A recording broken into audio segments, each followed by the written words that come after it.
সেনাবাহিনী পুলিশের কেন তোমরা ওখানে থাকবে? আমরা চলে আসছি এদিকে। জ্ঞান ফিরলেও আশঙ্কামুক্ত নন নূর। মেডিকেল বোর্ড গঠন ঢামেক।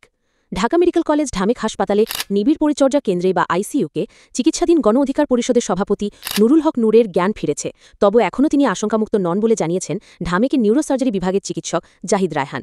শনিবার 30 আগস্ট নূরের সবশেষ শারীরিক অবস্থা নিয়ে ব্রিফিংয়ে একথা বলেন তিনি। এদিকে নুরুল হক নূরের চিকিৎসায় 6 সদস্যের মেডিকেল বোর্ড গঠন করেছে ঢাকা মেডিকেল কলেজ। আজ মেডিকেল বোর্ড নূরের চিকিৎসার বিষয়ে আলোচনায় বসবে, তবে বোর্ডের চিকিৎসকদের নাম এখনও জানা যায়নি। নূরকে দেখতে গিয়ে বিএনপির স্বাস্থ্য বিষয়ক সম্পাদক ডাক্তার রফিকুল ইসলাম বলেছেন, নূরের ডান চোখে রক্ত জমাট বেঁধেছে, চোখ খুলতে পারছেন না তিনি। এই ঘটনা যারা ঘটিয়েছে তাদের আইনের আওতায় আনতে হবে। অপরদিকে গণ অধিকার পরিষদের উচ্চতর সদস্য আবু হানিফ সাংবাদিকদের বলেন, গতকাল আইনশৃঙ্খলা বাহিনীর সঙ্গে মিলে বহিরাগতরাও হামলা চালায়, তাদেরকে খুঁজে বের করতে হবে। এই হামলার সঙ্গে ছাত্রলীগ যুবলীগের কর্মীরা জড়িত থাকতে পারে বলে মন্তব্য করেন তিনি।